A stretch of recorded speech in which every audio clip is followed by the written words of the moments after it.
Hello students, आज हम लोग oxides of P block elements discuss करेंगे। उनका नेचर क्या है, कैसे प्रिपेयर किया जाता है और स्ट्रक्चर्स क्या होते हैं।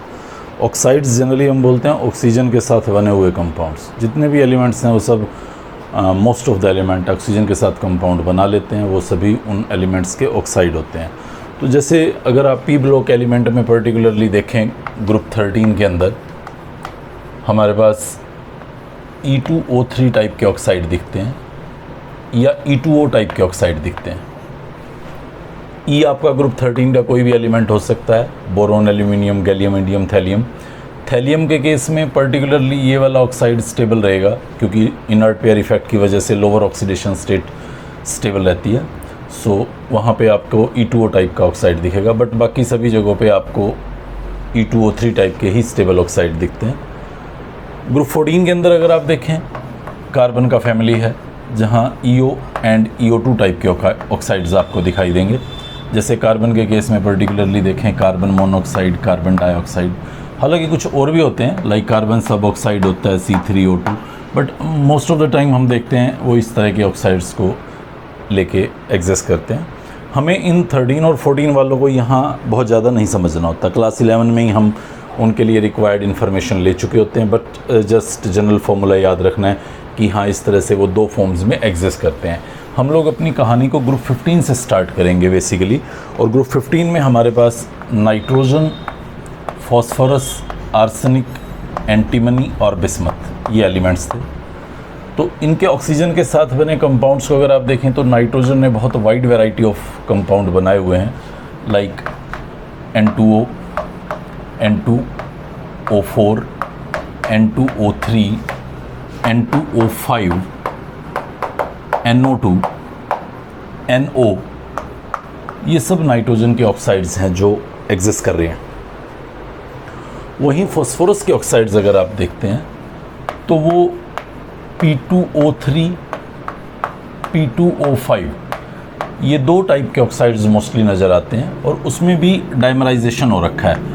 मतलब P2O3 डाइमर की फॉर्म में, लाइक P4O6 की फॉर्म में एग्जिस्ट करता है, जबकि P2O5 को अगर आप देखेंगे तो वो भी डाइमर की फॉर्म में, यानी कि P4O10 की फॉर्म में एग्जिस्ट करते हैं। इस तरह से मोनोमेरिक फॉर्म में वो एग्जिस्ट नहीं करते। और सिमिलरली अगर आप आर्सेनिक एंटीमनी देखें तो वो भी सिमिलरली इसी तरह से AS2O3 and AS2O type, AS2O5 type के ऑक्साइड्स में एग्जिस्ट करेगा। ये ग्रुप 15 के ऑक्साइड्स हैं जिसमें नाइट्रोजन के ऑक्साइड्स बहुत ही लार्ज अमाउंट में हमें दिखाई देते हैं। तो हमें इन ऑक्साइड्स को लेके काफ़ी सारी बातें देखनी होती हैं। जैसे एक सबसे इम्पोर्टेंट पॉइंट, एक सबसे इम्पोर्टेंट बात मैं आपको बताऊं तो वो नेचर ऑफ द ऑक्साइड्स है। तो अगर मैं ऑक्साइड्स को कैटेगराइज करना चाहूँ तो ऑक्साइड्स को मैं दो कैटेगरीज में बांट सकता हूँ। एक हमारे पास आता है मिक्स्ड ऑक्साइड, एक हमारे पास आता है सिंपल ऑक्साइड। सिंपल ऑक्साइड्स को फर्दर चार कैटेगरीज में बांटा जा सकता है। एक आता है एसिडिक ऑक्साइड, एक आता है न्यूट्रल ऑक्साइड, एक आता है एम्फोटेरिक ऑक्साइड, और एक आता है बेसिक ऑक्साइड। समटाइम ऐसा भी दिखाया जाता है कि 5 तरह के ऑक्साइड्स होते हैं, acidic, basic, amphoteric, neutral and mixed. तो वो एक ही बात है, कुछ खास फर्क नहीं पड़ने वाला उससे। जो मिक्स्ड ऑक्साइड होते हैं उसमें एक पर्टिकुलर एलिमेंट दो डिफरेंट ऑक्सीडेशन स्टेट्स में एग्जिस्ट करता है। जैसे मैं आप लोगों को Fe3O4 दिखाऊं, एक आयरन का ऑक्साइड है, या Pb3O4 दिखाऊं, लेड का एक ऑक्साइड है। तो अगर मैं यहाँ पे देखूँ Fe3O4 तो वो एक्चुअली FeO और Fe2O3 का मिक्सचर होता है, जिसमें Fe+2 की फॉर्म में भी है और +3 की फॉर्म में भी है। यहाँ पे अगर आप देखें तो ये भी लेड ऑक्साइड और लेड डाइऑक्साइड का मिक्सचर रहता है, लाइक दिस। तो यहाँ पे अगर आप लेड को देखें तो वो +2 की फॉर्म में है, जबकि यहाँ पे लेड आप देखें तो वो +4 की फॉर्म में है। तो इस तरह के ऑक्साइड्स जहाँ पे एलिमेंट दो डिफरेंट ऑक्सीडेशन स्टेट्स में एग्जिस्ट करता है उसको हम बोलते हैं मिक्स्ड ऑक्साइड। तो ये हमारे पास एक कैटेगरी है मिक्स्ड ऑक्साइड की। एक मैंने यहाँ पे मेंशन किया हुआ है सिंपल ऑक्साइड्स क्या होते हैं, तो उसमें पर्टिकुलर एलिमेंट का एक सिंगल ऑक्सीडेशन स्टेट होगा, वहाँ पे ऐसा दो या दो से ज़्यादा डिफरेंट टाइप के ऑक्सीडेशन स्टेट एग्जिस्ट नहीं कर रहे होंगे, तो वो हमारे पास सिंपल ऑक्साइड्स की कैटेगरी आती है, जिसमें अगर मैं स्पेसिफिकली बोलूँ तो एसिडिक ऑक्साइड्स और न्यूट्रल ऑक्साइड्स जो हैं वो नॉन मेटल्स बनाती हैं, मतलब ये नॉन मेटल्स के ऑक्साइड होंगे। और एम्फोटेरिक या बेसिक को अगर मैं कैटेगराइज करूं तो ये मेटल्स के ऑक्साइड होंगे। हालांकि किसी भी एक ऑक्साइड में मेटेलिक और नॉन मेटेलिक कैरेक्टर एग्जिस्ट करता है, जैसे एक बॉन्ड को लेके हम बोलते हैं कि आयनिक और कोवेलेंट दोनों कैरेक्टर एग्जिस्ट करते हैं, ठीक वैसे ही बोला जा सकता है कि एक ऑक्साइड में भी एसिडिक और बेसिक कैरेक्टर एग्जिस्ट करता है। बट फिर भी स्पेसिफिकली हम ये कह सकते हैं कि non metals most of the time acidic oxide या न्यूट्रल ऑक्साइड बनाती हैं, जबकि मेटल्स एम्फोटेरिक या बेसिक ऑक्साइड्स बनाती हैं। तो अभी जैसे आप नाइट्रोजन को लेके जानते हैं कैरेक्टरिस्टिक नॉन मेटल है ये, और अगर ये नॉन मेटल है तो मतलब इसके ऑक्साइड्स हमें एसिडिक या न्यूट्रल नज़र आने चाहिए। तो ये इतने सारे ऑक्साइड हैं, उसमें कौन न्यूट्रल होगा कौन एसिडिक होगा। सी, बहुत ही इंपॉर्टेंट बात है, लोअर ऑक्सीडेशन स्टेट अगर है एलिमेंट की तो ये लेस एसिडिक होगा, मे बी न्यूट्रल, ये बहुत इंपॉर्टेंट बात है। और अगर हायर ऑक्सीडेशन स्टेट है तो वो मोर एसिडिक होगा। जैसे आप यहाँ पे ये सारे ऑक्साइड्स आपको दिखाई दे रहे हैं, आप इन सभी में एलिमेंट का ऑक्सीडेशन स्टेट सर्च कर लीजिए। तो नाइट्रोजन का ऑक्सीडेशन स्टेट यहाँ +1 है, यहाँ पे +2 है, यहाँ पे +3 है, यहाँ पे +4 है, यहाँ पे +5 है, यहाँ पे भी नाइट्रोजन का ऑक्सीडेशन स्टेट +4 है। तो मैं इजीली कह सकता हूं कि ये मोस्ट एसिडिक ऑक्साइड होगा। और ये वाला तो रादर दोनों अगर आप देखेंगे तो वो न्यूट्रल ऑक्साइड्स हैं, नाइदर एसिडिक नॉर बेसिक, मतलब ये मोस्ट एसिडिक है, उसके बाद इन दोनों का नंबर आता है। ये तो दोनों सेम ही हैं, बस NO2 का डाइमराइजेशन है N2O4, और ये उससे भी कम एसिडिक होगा। ये दोनों तो रादर न्यूट्रल कैटेगरी में एग्जिस्ट करते हैं। ये बातें सभी नॉन मेटल्स में एप्लीकेबल हैं। अगर मैं आपको CO और CO2 देता हूं तो यहाँ कार्बन का ऑक्सीडेशन स्टेट +4 है, यहाँ कार्बन का ऑक्सीडेशन स्टेट +2 है।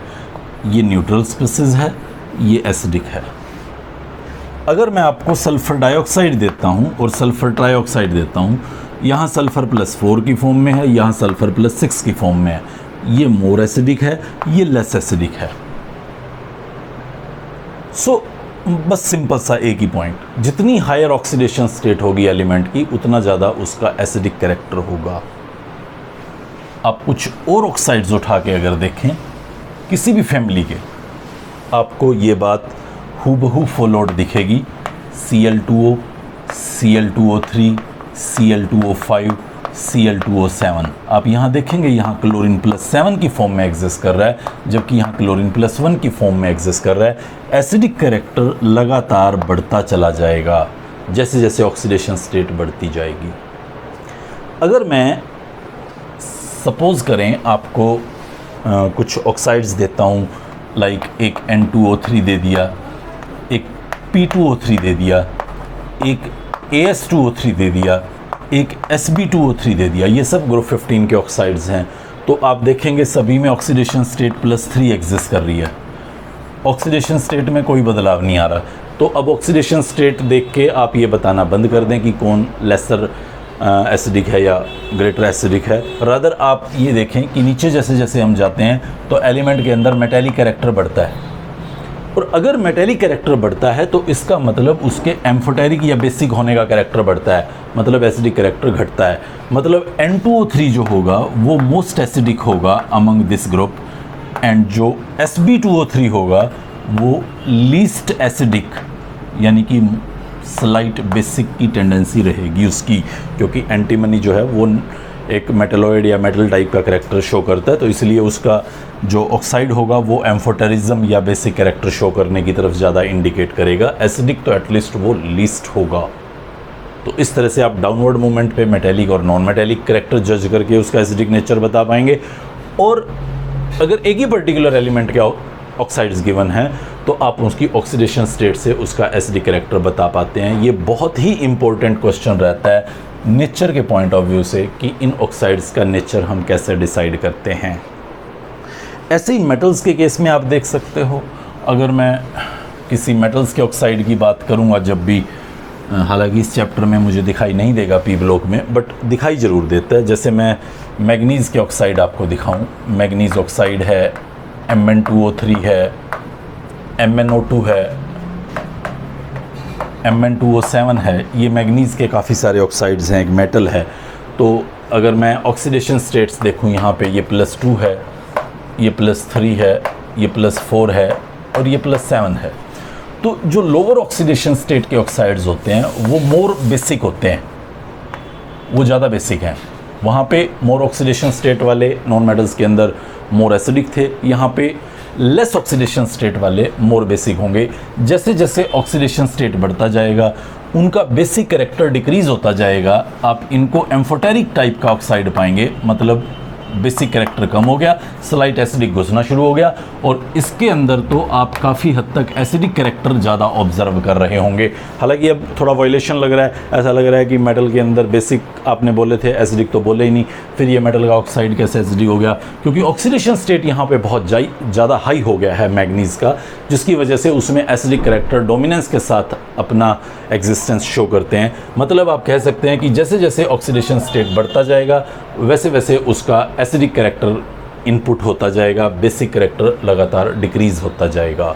ये सारी कहानी ऑक्साइड्स के नेचर को लेके थी जो हमें यहाँ पे स्टडी करनी थी। उसके बाद हम देखते हैं प्रिपरेशन ऑफ ऑक्साइड्स।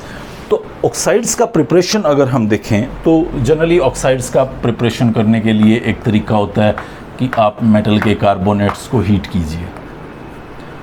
जब आप मेटल के कार्बोनेट्स को हीट करते हैं तो वो आपको कार्बन डाइऑक्साइड गैस रिलीज़ करते हैं और मेटल का ऑक्साइड बनाते हैं। या मैं मेटल की जगह एलिमेंट वर्ड भी यूज़ कर सकता हूँ यहाँ पे, बट मेटल्स के केस में ही ज़्यादातर ये सीन दिखाई देता है। उसमें हमें ध्यान रखना होता है कि हमारा मेटल किसी भी सूरत में सोडियम, पोटेशियम, रुबिडियम, सीजियम ये नहीं होना चाहिए, ये नहीं होना चाहिए। इनके कार्बोनेट्स ऑक्साइड जनरेट नहीं कर पाते ऑर्डिनरी हीटिंग पे। एक्सेसिव हीटिंग पे हो जाता है, बट हमारे क्वेश्चंस में ऑर्डिनरी हीटिंग का सवाल पूछा जाता है। तो अगर मैं ये कह रहा हूँ कि सोडियम कार्बोनेट को हीट किए जाने पे sodium oxide plus carbon dioxide बनेगा, तो ऑर्डिनरी हीटिंग ऐसा नहीं कर पाती है। मतलब वहाँ पे ये कार्बोनेट्स काफ़ी ज़्यादा स्टेबल रहते हैं, इसलिए ये ऐसा कुछ नहीं होने वाला। इसके अलावा अगर ये मेटल मरकरी है, सिल्वर है, गोल्ड है, प्लेटिनम है, इन 4 मेटल्स पे स्पेसिफिक रहिएगा। समटाइम लिस्ट में कॉपर को भी डाल देते हैं। तो इनके कार्बोनेट्स को भी गर्म किए जाने पे आपको मेटल का ऑक्साइड रेयर मिलता है। लाइक अगर मैं सिल्वर कार्बोनेट को गर्म कर रहा हूँ तो ये मुझे Ag देगा, Ag ऑक्साइड नहीं देगा। एक्चुअली AgO बनता तो है, यानी कि इन मेटल्स के ऑक्साइड बनते तो हैं, बट वो खुद हाईली अनस्टेबल होते हैं और फर्दर वो ऑक्सीजन रिलीज़ करके मेटल की फॉर्म में हमें फाइनली सेटल होते हुए रिएक्शन में दिखाई देंगे। तो इसलिए अगर मेटल्स आपके पास ये हैं तो आप उनके कार्बोनेट्स को हीट करके ऑक्साइड ऑब्टेन नहीं कर पाएंगे, बिल्कुल भी आपको नहीं करना। हाँ, बाकी मेटल्स हैं तो मोस्ट ऑफ द मेटल में आप देखेंगे कि इस तरह से गर्म किए जाने पे आपको ऑक्साइड मिलता नज़र आएगा। ये एक तरीका था आपके पास ऑक्साइड फॉर्म करने का। अब अगर मान लो मेरे पास कोई लेट मी कॉल सल्फेट्स हैं, तो उन सल्फेट्स को भी हीट करके मैं ऑक्साइड बना सकता हूँ। सल्फ़र ट्राइऑक्साइड मुझे यहाँ पे मिलेगा। ये भी क्वाइट इजीली रिएक्शन पॉसिबल रहती है जहाँ पे आप सल्फेट्स को हीट करके ऑक्साइड बनाते पाएंगे। अगर आप नाइट्रेट लेते हैं तो नाइट्रेट्स को भी हीट करके आपको मेटल ऑक्साइड और नाइट्रोजन डाइऑक्साइड दिखाई देता है। बट फिर यहाँ पे मेटल्स में कुछ अलर्ट रहने की ज़रूरत रहती है। वो पिछली मेटल्स सारी की सारी जो मैंने लिखी थी, sodium, potassium, rubidium, caesium, mercury, silver, gold, platinum, उनमें आप अवॉइड कीजिए। उनके अगर आप नाइट्रेट्स को हीट करेंगे तो उस केस में आपको मेटल मिलेगा या नहीं मिलेगा। जैसे ये तो कुछ नहीं करेंगे, इनके तो नाइट्रेट्स स्टेबल होते हैं, वो नाइट्राइट्स में ज़रूर बदलते हैं बट ऑक्साइड नहीं बनाते हैं। लाइक अगर मैं सोडियम नाइट्रेट को गर्म करूँगा तो वो सोडियम नाइट्राइट में बदलेगा, वो ऑक्सीजन नहीं बनाने वाला, वो आपका सोडियम का ऑक्साइड नहीं बनाने वाला। लेकिन अगर मैं यहाँ पे लिथियम का नाइट्रेट ले रहा हूँ या मैग्नीशियम का नाइट्रेट ले रहा हूँ तो वहाँ पे मुझे डेफिनेटली उस मेटल का ऑक्साइड बनता हुआ दिखाई देगा। तो फिर इन मेटल्स को लेके आप अलर्ट हो जाइएगा। यहाँ नाइट्राइट्स बनेंगे लाइक दिस, और यहाँ पे आपको मेटल मिलेगा ना कि मेटल का ऑक्साइड, क्योंकि फिर वही बात है, मेटल का ऑक्साइड बनता तो है इन केसेस में बट अनस्टेबल होता है, इमीडिएटली वो फर्दर मेटल में लिबरेट हो जाता है। ये पॉइंट्स थे आपके पास पर्टिकुलरली जो सल्फेट्स, नाइट्रेट्स, कार्बोनेट्स को हीट करने पे आपको ऑक्साइड बना के देते हैं। इसके अलावा नॉन मेटल्स के केस में पर्टिकुलरली बताऊं मैं आपको, तो एलिमेंट के अंदर जब भी हम ऑक्सीजन के साथ हीटिंग करते हैं तो वो समटाइम हमें डायरेक्टली ऑक्साइड बनाते दिखते हैं। वो किस टाइप के ऑक्साइड हैं वो ग्रुप के अकॉर्डिंग उनका फॉर्मूला रहता है। जैसे मान लीजिए मैं आपको कार्बन दे रहा हूं और लिमिटेड ऑक्सीजन के साथ मैं हीट कर रहा हूं तो कार्बन मोनोऑक्साइड, और एक्सेस ऑक्सीजन के साथ अगर मैं हीट करूंगा तो मुझे कार्बन डाइऑक्साइड दिखाई देगा। ये नॉन मेटल्स के केस में सिंपली ऑक्सीजन भी इस रिएक्शन को एफिशिएंटली कंप्लीट कर सकती है। या मैं फॉस्फोरस ले लूँ पर्टिकुलरली, फॉस्फोरस को जब मैं ऑक्सीजन के साथ हीट करूँगा तो लिमिटेड ऑक्सीजन की प्रेजेंस में ये P4O10, एक्सेस ऑक्सीजन में ये P4O10 और लिमिटेड ऑक्सीजन में ये P4O6 के ऑक्साइड्स बना सकती है। हम लोग इन डिटेल स्पेशली कुछ ऑक्साइड्स रहते हैं हमारे पास, नाइट्रोजन के ऑक्साइड, सल्फ़र के ऑक्साइड, जो हमारे सिलेबस का पार्ट होते हैं। तो during the studies of the group हम उन ऑक्साइड्स के बारे में कि उनको कैसे प्रिपेयर किया जाना है पर्टिकुलरली या क्या उनका स्ट्रक्चर रहेगा, ये सब बातें हम लोग वहाँ डिस्कस करेंगे। नेक्स्ट जो हम लोग यहाँ पे पॉइंट डिस्कस करना चाहेंगे वो regarding the halides and oxy acids of P block element है। तो फर्स्ट ऑफ हैलाइड्स देखिए, हैलोजन के साथ बनने वाले कंपाउंड हैलाइड्स हैं। जैसे आप कार्बन के केस में देखें तो कार्बन की फैमिली जनरली CX4 टाइप के हैलाइड बनाती है। जैसे आप देख सकते हैं CF4, CCl4, CBr4, SiCl4, silicon भी उसी फैमिली का आता है। या अगर मैं ग्रुप 15 की बात करूं जहां पे हमारी 12th की केमिस्ट्री स्टार्ट होनी है, तो ये हमें दो तरह के हैलाइड्स दिखाते हैं, एक EX3 टाइप के और एक EX5 टाइप के। जैसे पर्टिकुलरली नाइट्रोजन की बात करूं तो वो तो सिर्फ NX3 टाइप के हैलाइड ही बनाएगा आपके लिए, like NF3, NCl3 and so. NBr3, Ni3 quite unstable हैं तो इसलिए वो ज़्यादा हमें दिखाई नहीं देते हैं। अगर मैं फॉस्फोरस की बात करूं तो वो मुझे दोनों तरह के ऑक्साइड बनाए हुए दिखाई देता है, PX3 भी और PX5 भी। ये NX3 या EX3 टाइप के जो हैलाइड्स हैं हमारे, वो लगभग पिरामिडल शेप के आपको नज़र आएंगे, जबकि EX5 टाइप के जो कंपाउंड हैं वो ट्राइगनल बाइपिरामिडल नज़र आते हैं। ट्राइगनल बाइपिरामिडल लाइक दिस, ये 3 प्लेन में और एक above and below the plane, इस तरह से ये ट्राइगनल बाइपिरामिडल ज्योमेट्री बनाते हैं। इस पोजीशन को एक्सियल या एपिकल पोजीशन बोलते हैं जो above and below the plane होती है, और इस पोजीशन को इक्वेटोरियल पोजीशन बोलते हैं जो इन द प्लेन होती है। अगर ये X अलग अलग क्वालिटी के हों, मतलब F है, Cl है, Br है, सब हैं, तो मोस्ट इलेक्ट्रोनेगेटिव स्पीसीज की चॉइस एक्सियल पोजीशन रहती है, मोस्ट इलेक्ट्रोनेगेटिव स्पीसीज की चॉइस एक्सियल पोजीशन होता है, जबकि लोन पेयर या पाई बॉन्डेड स्पीसीज यानी कि जहां डबल बॉन्ड आ रहा हो उनकी चॉइस इक्वेटोरियल पोजीशन होता है। मतलब अगर मुझे PF2Cl3 टाइप का कंपाउंड दिखाना है तो 2F मुझे यहाँ एक्सियल्स पे डालने होंगे और 3Cl मुझे यहाँ इक्वेटोरियल पे डालने होंगे। अगर कभी किसी एग्जाम्पल पे लोन पेयर को एक्सेस करना हो तो वो भी इन्हीं इक्वेटोरियल पोजीशंस को पसंद करता है एक्सियल पे लोन पेयर कभी नहीं जाता। ये ट्राइगोनल बाइपिरामिडल ज्योमेट्री की कुछ खास बातें हैं जो आप लोगों को याद रखनी होती हैं। दिस टॉपिक में be understood under the heading of bent rule in class 11 हमें जनरली बताया जाता है, बट अभी आप इतने से भी अपना काम अच्छे से चला पाएंगे। तो ये EX5 टाइप की ट्राइगोनल बाइपिरामिडल ज्योमेट्रीज बनाते हैं। गैसियस फॉर्म में ये ऐसे एग्जिस्ट करते हैं। सॉलिड फॉर्म में ये अपने आप में कुछ चेंज करके EX4 plus EX6 negative like इस तरह का डाइमेरिक फॉर्म आयनिक कंपाउंड की फॉर्म में बना लेता है। स्पेशली PCl5 को देखें या PBr5 को देखें या Pi5 को देखें तो वो फिर आपको इस तरह से भी एग्जिस्ट करता दिखाई देता है सॉलिड फॉर्म में। ये गैसियस फॉर्म में वो इस तरह से था, बट सॉलिड फॉर्म में वो इन स्टेजेस में आते हैं। हम लोग पर्टिकुलर ग्रुप को स्टडी करते हुए ये बातें नोटिस करेंगे। वहीं ग्रुप 16 के अगर आप हैलाइड देखेंगे तो ग्रुप 16 के हैलाइड्स में हमारे पास अब पहला मेंबर तो ऑक्सीजन ही है, तो सॉरी हैलाइड्स की बात कर रहा हूँ मैं। हाँ, तो सल्फ़र जो है वो आप देख पाएंगे X2, X4 या X6 टाइप के हैलाइड बनाता हुआ आपको नज़र आएगा। तो ये आपको V शेप के नज़र आएंगे।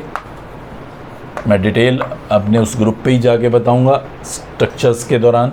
ये हैलाइड्स आपको सीसा शेप में नज़र आएंगे या इसको डिस्टोर्टेड टेट्राहेड्रल भी बोल देते हैं समटाइम।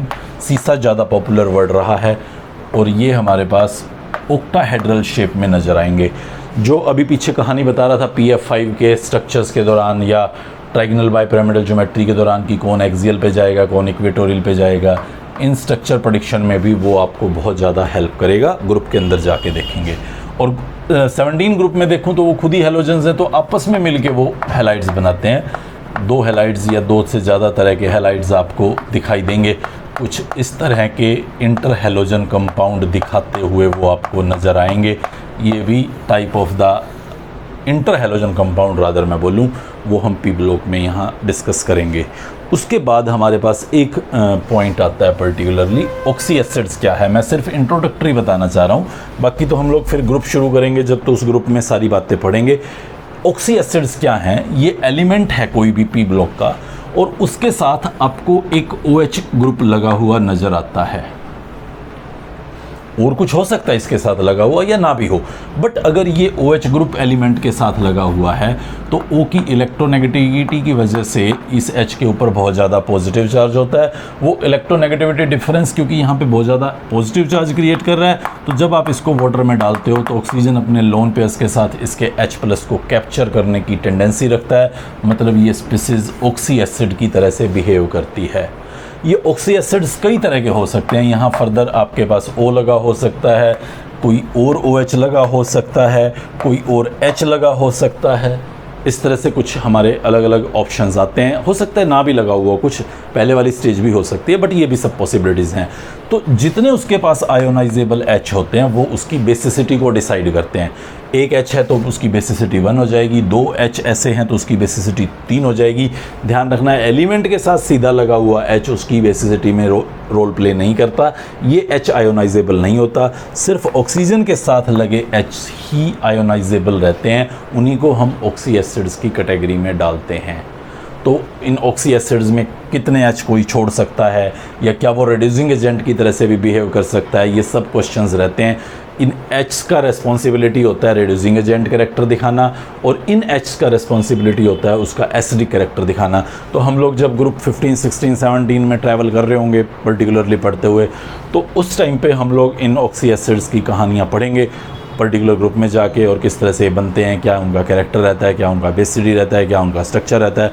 ये सब बातें इन डिटेल ग्रुप वाइज अब हम लोग स्टडी करेंगे। तो मुझे लगता है यहाँ तक हम लोगों ने जितना भी पॉइंट पढ़ा है पिछले 4 या 5 लेक्चर्स के अंदर, वो सारा बेसिक इनऑर्गेनिक केमिस्ट्री है। जनरल इनऑर्गेनिक केमिस्ट्री भी कह सकता हूँ, बेसिक इनऑर्गेनिक केमिस्ट्री भी कह सकता हूँ।